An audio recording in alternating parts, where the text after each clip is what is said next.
I like to call presence just being in surrender to my very now moment and accepting everything that is right now.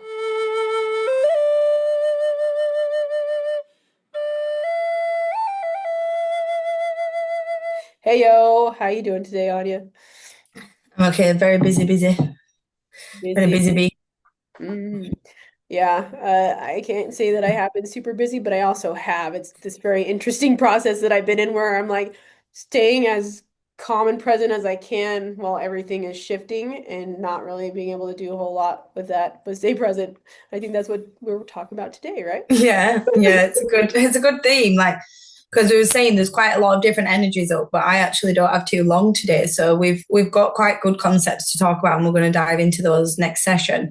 But today we thought, because it's a shorter session, what can we bring in the energies of this like smaller session today, and how can we just bring a more reflective focus? Because sometimes, like I'm experiencing right now, like you say, I'm not overly busy in like specific things to do. I just feel like there's a lot to do, and I feel like there's like this energy of it's kind of like productivity, but it almost feels like a lot of responsibility in some ways as well. So it's like I don't even think a lot of it's human. I think it's the reclaim spiritual. I think it's reclaiming the human experience a little bit more. I think it's like, okay, well, we've shifted to this higher frequency in a spirit, but how do we actually anchor that in the human?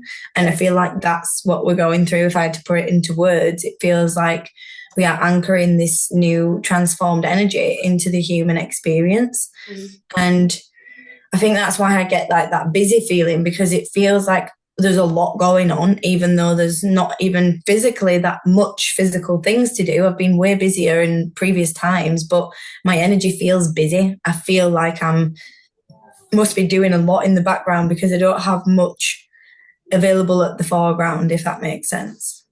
Totally, totally. Yeah. Mm. I have to say for me, it feels like there's so much it's really moving. Like Mm-hmm. that there's a lot of movement happening, and I'm in a pretty big transformational space right now. I've got a space that I'm shifting into that's bigger, and kind of just knowing that I have some things to do, but also how can I interpret the energy so that I'm not like doing or hustling or like my body is stopping itself to be like, how can I interpret this energy? Mm. And I think that's where the grounding and the embodiment piece comes, because beforehand it would have been like obviously a dysregulated nervous system. I would have been running around doing all the things. Yeah. And it's like I don't want to do that. So how can Mm-hmm. I communicate with this information that's coming in a way that I can kind of be present with it and surrender to it, which is all I've had to do is just I'm going to surrender to this process, because there's definitely been Mm. times where I'm like, what the fuck? Yeah. What is going on? No, I do agree with that. Like I've got a lot of things coming up towards the end of the month. It's my son's second birthday. We're going to be traveling to America. We're going Mhm. to have a lot of things that are like navigating, and I know myself, and usually I'm like, oh yeah, well, okay. And I'll just leave it to the last minute, and then I'm burning out in them last few days.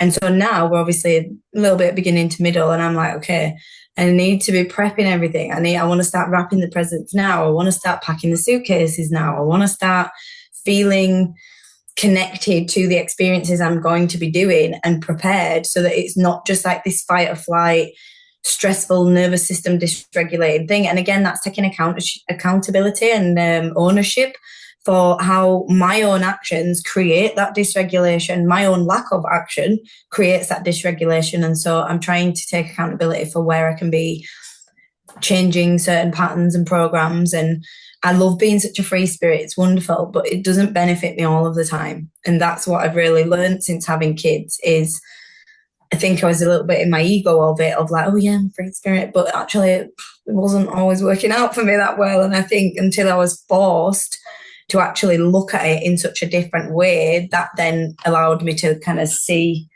the true purpose of it. Accountability and ownership of where I get dysregulated. And, you know, you mentioned earlier staying present. And I think I do struggle to do that sometimes. Like I'm so away with the fairies. And then I'm like trying to navigate all the things that are going on. And I feel like sometimes that actually takes me away from being in the experience fully. Yep. So I'm trying to sit with things a little bit more. I'm trying, maybe that's not the right word. I'm intending to slow down a little bit more and to just be going through it rather than trying to catch up to it. That's what I feel like I do a lot is play catch up, and I'm trying to be more in the moment with it. Right. Yeah, yeah. No, I hear you on that. I think for me, as I've been moving through this process, and I am very free-spirited too, like down to a T, I had to repattern in myself what being free actually meant, Mm, which to me would be I've got to take accountability for what I need to get done so that I can be free. And I that's definitely what I've been playing out the last little while as I'm doing the actions needed to make sure my space is cared for and it feels good, it feels safe, and any signed contracts, which are which everything's Maya. like done and settled in, and I'm noticing myself uh really stopping and slowing down to anything that I react to, which means, I've had a few trigger processes coming its way through, which we all do, no matter what, no matter where we're at on our journey, where previously I would have definitely been like, okay, I'm gonna speak, even if I speak out of this energy, which would be a dysregulated energy, even if it's something that is direct or kind or whatever the case is, I'm noticing that that energy is obviously still going to inflect in my words and how I'm acting, right? Yeah, My body's been in I'm going to slow down, take a breath into this process. Maybe there is no action required, and that's the action right now that needs to be happening. needs Yeah, to I be agree. happening, right? Or Mhm. if I'm gonna speak, which energy am I speaking from? So that that action of me speaking is going to be directed in a way that's going to be beneficial and regulating from from a stable place versus I'm going to dysregulate myself by speaking this, and then I'm going to continue to be dysregulated because I came from a dysregulated space. Yeah, exactly, And exactly. And it dysregulated. is, yeah, and it's being aware of where we're actually starting that frequency from. And I was giving feedback to someone the other day, and instead of starting it from a neutral place, I started it in a little bit more of a triggered place from me because I was triggered at the way they was speaking to someone else, but that was my own shit. And I started it very defensive. And I was met with pure defense. And then I recognized that instantly and I was like, oh, no. Okay. So I shifted my energy and I reworded what I said and I came at it in a way more neutral, kind of kind, nice, gentle approach. Mhm. And it was met with just so much more understanding and awareness and connection and like, oh yeah, actually I really see that. I really get that. But it took from me to take full accountability of actually the way I was saying that initially was wrong. And that was coming from my own emotional charge rather than from an actual necessity. That wasn't needed to speak like that. There wasn't a need for me to initiate it in that way. It was triggered and it was driven by more of a aggression tone and more of a defensive tone for me, for women, for a trigger on that sort of situation. And but that wasn't going to bring harmony. That was only going to bring more conflict. And so I had to recognize and shift. And I think that's really important. But how can we do that if we're not being present in where we're coming from in that moment? Like if we're not presently checking as energy, if we're not being present on what emotional charge is driving that, if you're only doing that in the after fact and reflecting, then that's where maybe you're not being fully present throughout the whole processes, if that makes sense. Yeah, that definitely does make sense. I think as soon as the process or the trigger, at least my experience has been happening, I've had to really be present with the emotional response first and Mm-hmm. let that come out the way that it needs to, like regardless. Because I noticed too, I'm like, okay, I'm gonna wait here to respond, but also I'm bypassing how I'm feeling about it right off the bat. So I've been like, Yeah, okay, I'm gonna stop right now. I'm gonna swear a storm right now, and I'm gonna just get that all out. yeah. And it's looking at that from an unbiased, unjudgmental awareness because, like, sometimes I always think this, all right, so say someone's disrespecting your boundaries, but you're in a room full of people, or there's a lot more people there. I don't like to play fake. So if something has bothered me in Yeah, that moment, I'm usually going to let you know straight away, And I find it extremely difficult to pretend that it's not. Like my body is physically uncomfortable throughout that process. Yep. And I was confronted with this like reflection of, well, what if it's like, say a couple, for example, like this other couple gave me a reflection and said, oh, well, we don't like to do that in public. So if we have an issue with each other, like we'll do that privately, separately on our own, and we won't do it because we don't want to disrespect each other in a public environment. Now, I totally see that and I get that and I do respect that and I don't think that's wrong in any way. But I guess what I sat with is I don't know how to then continue the rest of the night pretending to be a friend. Oh, yeah. That for me would be extremely difficult and extremely false for me to then play happy families and play nicey nicey until then I had the moment of privacy to then actually offload my own truth.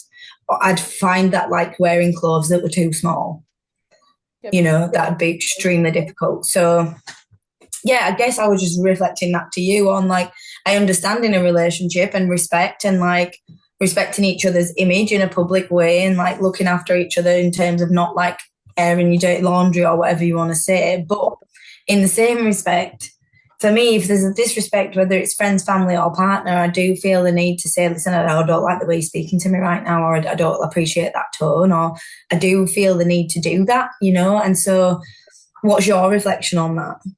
Oh, I've got to do it right in the moment too. Otherwise, I'm going to be the false person again, just like you said. Yeah. And have I done that? Yeah, absolutely, to keep the peace and Mm-hmm. old stuff that I've moved through. And obviously, there's still layers. I'm going to say I'm not done moving through it. There's layers. But I have to speak it right off the bat, or I have to say, "Excuse me, one moment."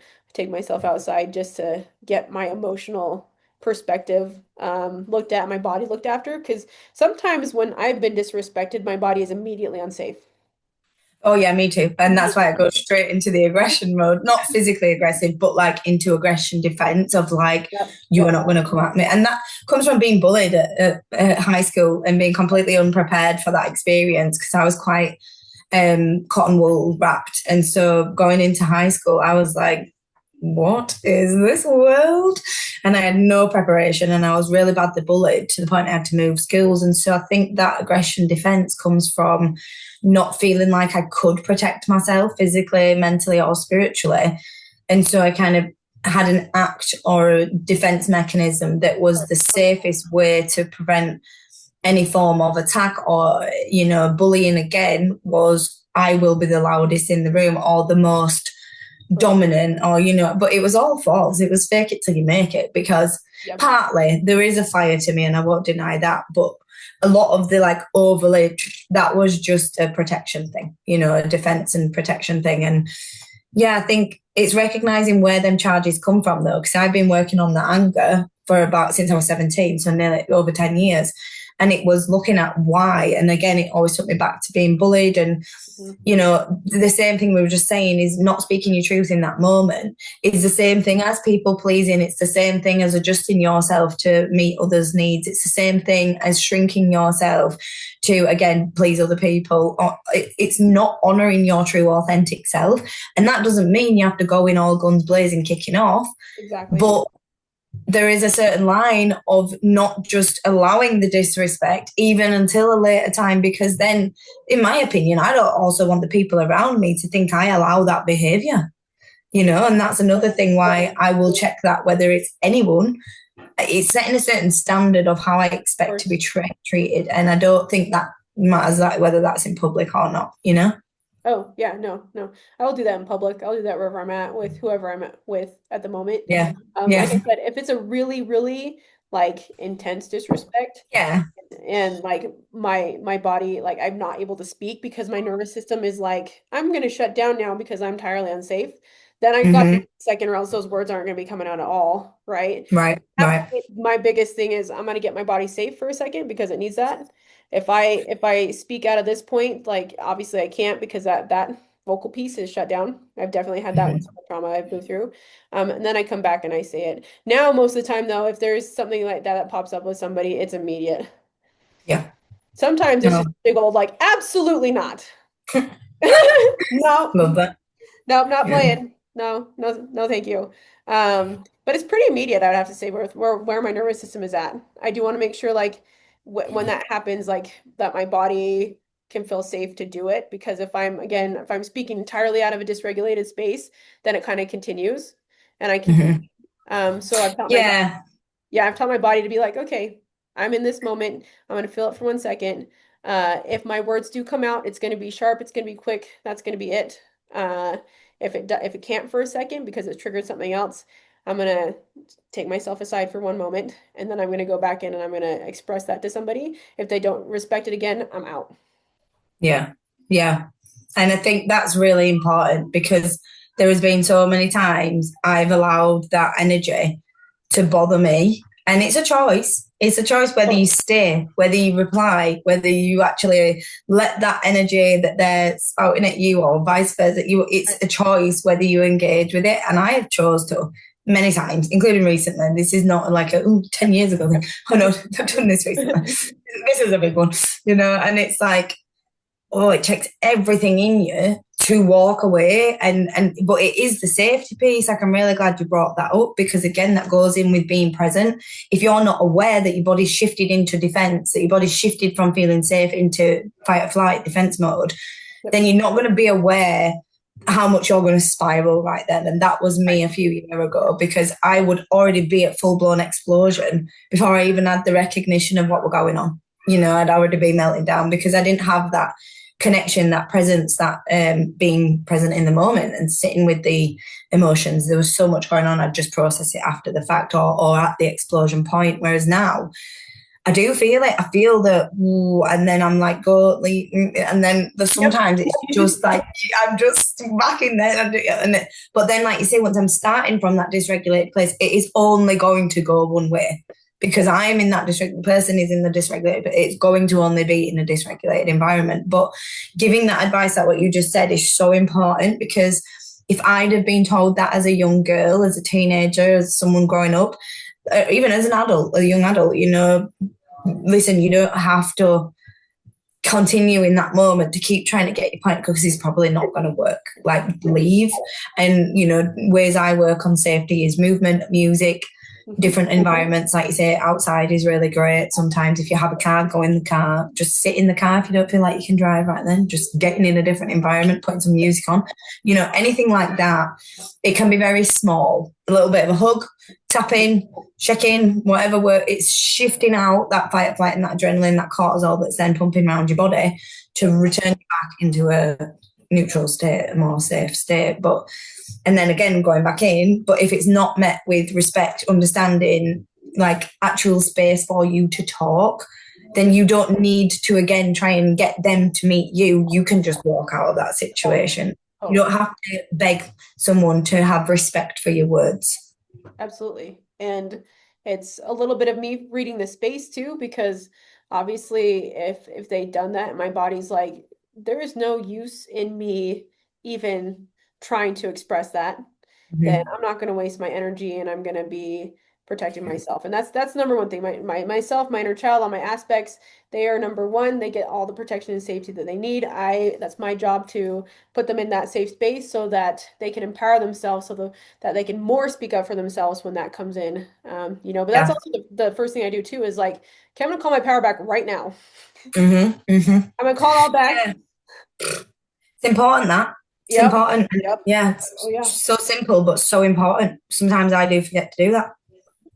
Because like for me to even speak in certain ways. And now it's kind of like a walking embodiment where it's kind of a little dance where I'm like, oh, triggered. Oh, like you said, oh, all right. There's my response, right? Yeah. Oh, okay. Let's go. It's And sometimes it feels easier to go that way, but it's not in the long run, but it feels it in the moment. yeah, yeah, yeah. It's definitely been a slow down. I'm gonna be present with this. Sometimes like I get really triggered and I haven't quite caught what that trigger is yet. I'm around somebody, Mm. okay, I don't know what that is yet. I can't speak up because I don't know. Then I have to watch what that was. I have to kind of go back with my body and be like, where did you catch this? What was that trigger piece?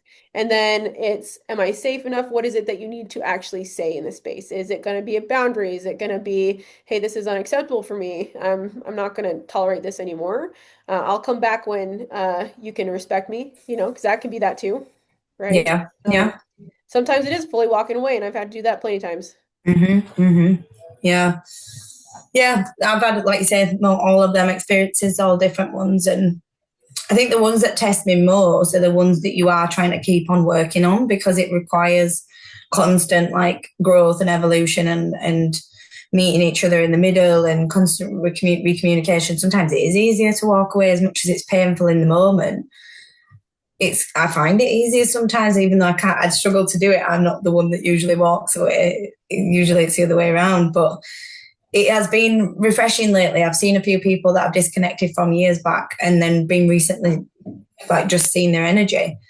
And I find it so wild that some people who I shared so many experiences and memories with just become such strangers, and like no Yeah. connection to that whatsoever. And obviously it's right, it's meant to be, because you could never imagine shrinking yourself to that version that you were to be with that experience. Totally agree. But I do think that's wild sometimes, how you can share this journey and you never knew that it was only going to be such a short time. And again, that's bringing me back to the whole point of the video, is being present. Because talking to my best friend who's expecting a baby anytime in the next few weeks, and she's getting that agitation, that impatience, and it's hard being heavily pregnant. But I did say to her, like, you will never be this version of you ever again. And I so wish, it makes me really emotional, because I so wish someone would have told me to just sit with her before I had the baby. Yep. Because I just never knew that. I didn't know that the day that that baby was going to be born, that part with me would also die. And I didn't know that. Yeah. And I really, really, really grieved that. And I wish I'd have been told to just sit with her in the last few weeks when I were impatient and I were struggling and busy and stressed. I wish someone had just said, just sit with her, because she won't be here anymore after her. Right. She has to change to become a mother. Right. She has to go. And I didn't know that. And yeah, I really wish I'd have been told to be present.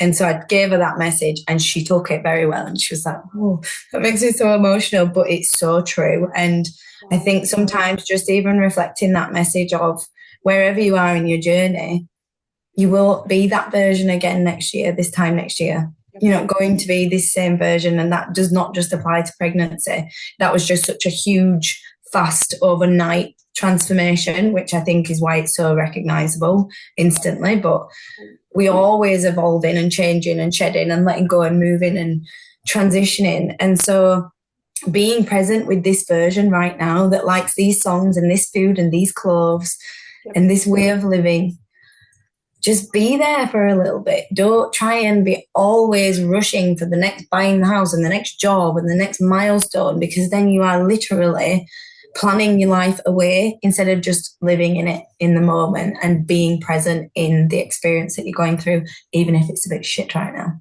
Oh, totally. And I'm going to ask you this. What is your definition of presence? What do you... Great question. I think, go on.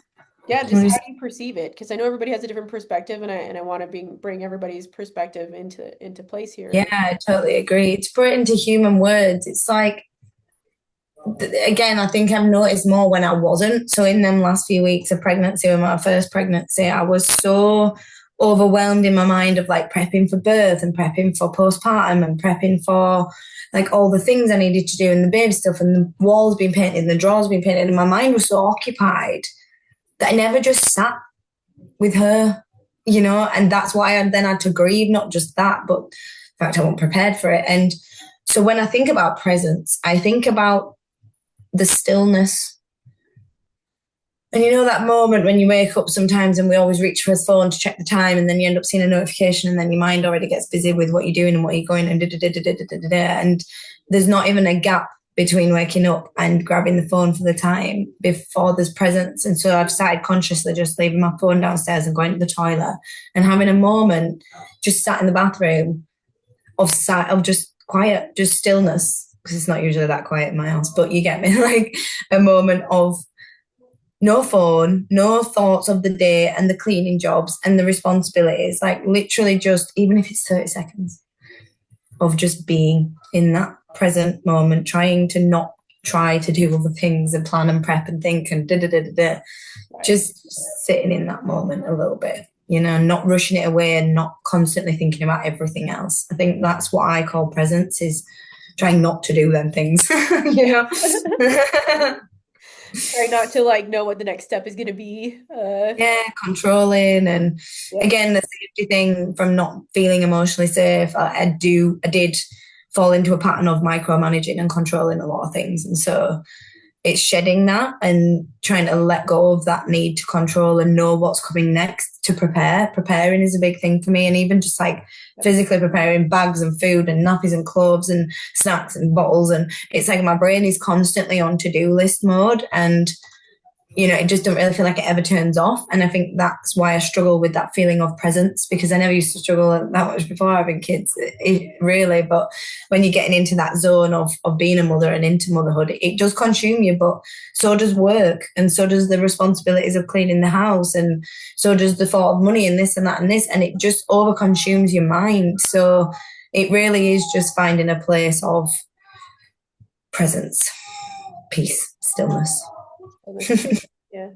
I like to call presence just being in surrender to my very now moment and accepting everything that is right now. Yes, I love that. Acceptance. Acceptance is a key word there. Love that. Yeah, it's Love that. and I appreciate your definition too. And it's Mm, definitely a consistent walk. And I know when I'm not surrendering to it, because again, I'm trying to control it. I could be people pleasing if that comes into play. I could be trying to mm. do all these things and these constructs that, we're shifting out of to try to get to some point or somewhere or be something. All of those facets come up with not being present. And anytime I find myself in there, I'm like, oh.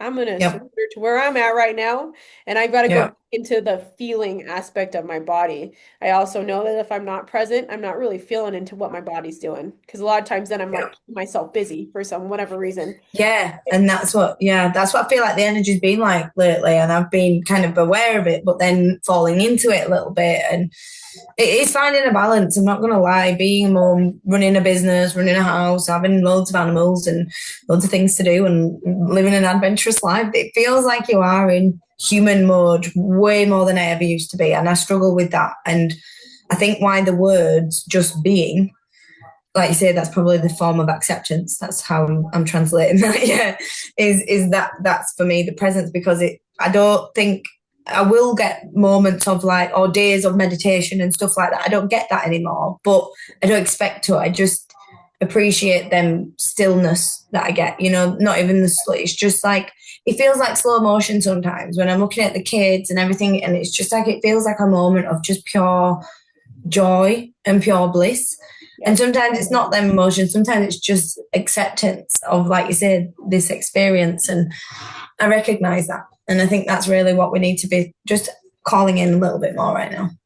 yeah, yeah. No, I totally feel that. If at least for me, when I'm walking in that and I'm in that constant like kind of surrender, which would be stillness to me, because I'm like, okay. Mhm. Uh, Yeah. then that gives enough room to allow for other things to come in for me to take the appropriate actions to be a little bit clearer on what I'm doing. Um, and honestly, the happiness comes flying in with that because then I'm not really Yeah. concerned about all the bullshit that's consistently happening. Exactly. Exactly. Yeah. No, there's just, I think it's a strange time. It doesn't feel as intense right now, like emotionally, as rough as it did a few months ago. It feels Yeah, for sure. a bit more gentle, a bit more like we're on the surfboard, riding the waves rather than being looped under in the wave and trying to Not gasp for getting smacked. air. We're all right. We've got a bit of air right now. We're in a bit of a chill zone. But I do feel there is like a few waves that are not necessarily choppy, but quite big ones. And it's just using our skills and knowledge on how to navigate those waves. Like, because we've already gained those skills, it's just applying them and having the confidence and the bravery to stand up on the surfboard. Don't know where the surfboard analogy is coming from, but let's roll with it. We're It's rolling with working. it for sure. So you get it, you get me. Stand up on the surfboard, embrace the skills, and ride the fucking wave. Totally. I think at this point I get a lot of joy coming in because I'm doing things I certainly would not have done, a few months ago, as far as like being direct and riding the wave and understanding that the wave it can be such an empowering piece.